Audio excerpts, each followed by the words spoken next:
मैंने इस स्लाइड में आपको टेबल के स्ट्रक्चर को डिफाइन करना बताया है। एसक्यूएल की कौन कौन सी कमांड्स का इस्तेमाल करना पड़ेगा। इसमें मैंने जो स्टेप लिखे हैं वो बड़े ध्यान से आपने समझने हैं। सबसे पहले जब आप अपने डीबीएमएस के सॉफ्टवेयर को ओपन करोगे, फर्स्ट स्टेप आपको डाटाबेस का नाम रखना है।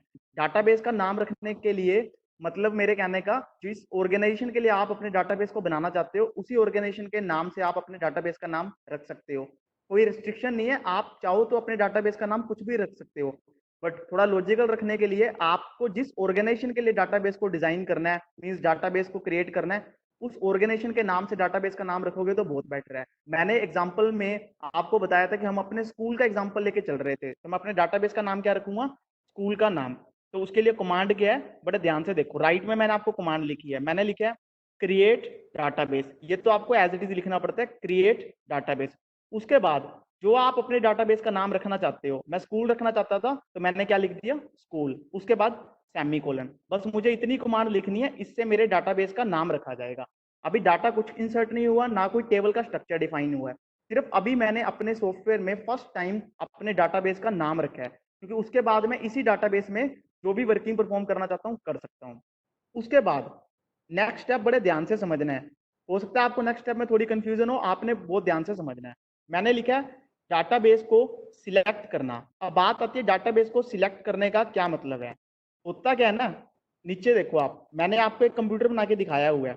इस कंप्यूटर में हम सिंगल कंप्यूटर पे आपकी मर्जी है, आप चाहो तो एक डाटाबेस भी बना सकते हो, मल्टीपल डाटाबेस भी बना सकते हो। मींस आपके कंप्यूटर में जितनी हार्ड डिस्क है आप उतना डाटा स्टोर कर सकते हो सकता है आपने एक ही कंप्यूटर में स्कूल का डाटाबेस भी बना रखा है, एक ही कंप्यूटर में कॉलेज का डाटाबेस भी बना रखा है। अब क्या हो सकता है, एक ही सॉफ्टवेयर में आपने मल्टीपल डाटाबेसेस बना लिए। एक स्कूल के लिए बना लिया, आप देख रहे हो ना, और एक बना लिया आपने कॉलेज के लिए। मैंने इस एग्जांपल में दो डाटाबेस आपको शो किए हैं। अब आपको सिलेक्ट करना है कि जब आप अपने सॉफ्टवेयर को, मान लो आज आपने दो डाटाबेस बना लिए, कल को काम करोगे या घंटे बाद काम करोगे, जब भी आप दोबारा काम करना चाहोगे आप अपने डाटाबेस को सिलेक्ट करोगे। डाटाबेस को सिलेक्ट कैसे करते हैं, उसके लिए जो कमांड है हम लिखते हैं यूज। यूज के बाद आपको जिस डाटाबेस में काम करना है उस डाटाबेस का नाम रखना पड़ता है। हमें स्कूल डाटाबेस में अपने टेबल्स क्रिएट करने हैं, तो मैंने क्या लिखूंगा? स्कूल।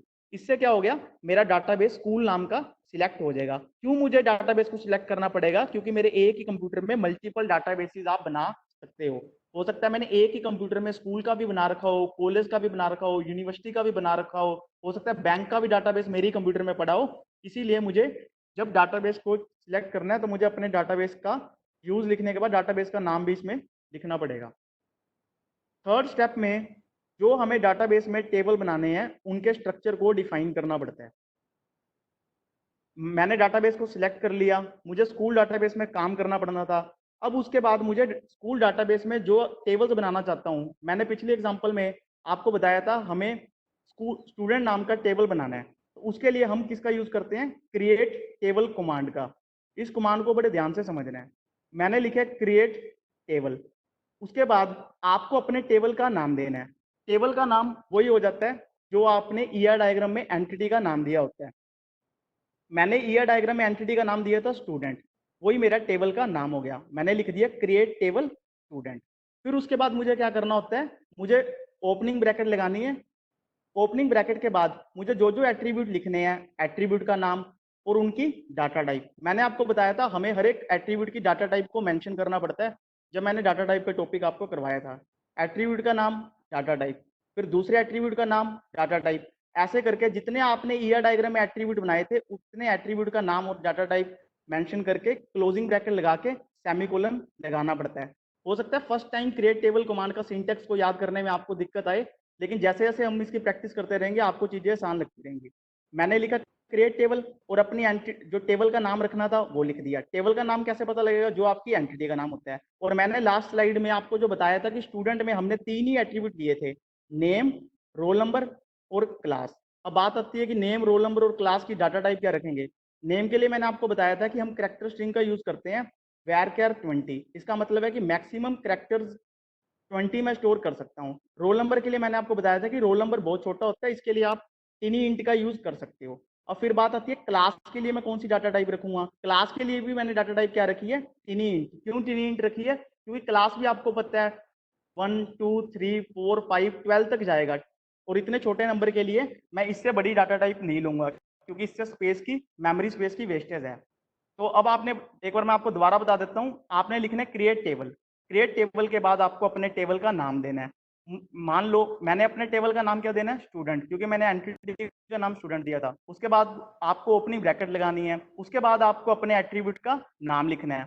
और एट्रीब्यूट का नाम भी कैसे पता लग जाएगा, क्योंकि ईआर डायग्राम में आपको ध्यान होगा एट्रीब्यूट के नाम आपने एलिप्स में जो एट्रीब्यूट के नाम लिखे होते थे वही आपने एट्रीब्यूट के नाम यहाँ लिख देने हैं। उसके बाद आपको एट्रीब्यूट की डाटा टाइप चूज करनी है। और मैंने आपको डाटा टाइप चूज करने के लिए भी बता दिया था कि नेम में आपको कैरेक्टर स्ट्रिंग स्टोर करवानी है, तो आपने varchar 20 ले लिया। रोल नंबर के लिए टिनी डाटा टाइप बैठ रहा है। क्लास के लिए भी मैंने क्या ले ली, टिनी डाटा टाइप। फिर उसके बाद क्लोजिंग ब्रैकेट और सेमीकोलन। सेमीकोलन हर एक कमांड के बाद लगेगा। जब हमने डाटाबेस को सिलेक्ट करना था तब भी सेमीकोलन लगा, जब हमें डाटाबेस को फर्स्ट टाइम डाटाबेस का नाम रखना था तब भी सेमीकोलन लगा। सेमीकोलन हर कमांड के बाद लगाना मस्ट है, इस चीज को आपने याद रखना है। वो फिर मैंने आपको बताया था कि एक कंप्यूटर में एक से मल्टीपल डाटाबेसेस आपके हो सकते हैं। मैंने एग्जांपल में वैसे ही दिखाया हुआ कि कंप्यूटर में स्कूल का भी डाटाबेस यहीं पड़ा है, कॉलेज का भी डाटाबेस यहीं पड़ा है। तो आपको जब भी आपको टेबल्स में रिकॉर्ड इंसर्ट करना है या टेबल्स क्रिएट करने हैं, सबसे पहले आप सॉफ्टवेयर को जब ओपन करोगे आपको अपने डाटाबेस को सिलेक्ट करना मैंडेटरी है, मस्ट है। ठीक है, इसके आगे मैं नेक्स्ट स्लाइड में आपको कंप्यूटर पे करके दिखाऊंगा।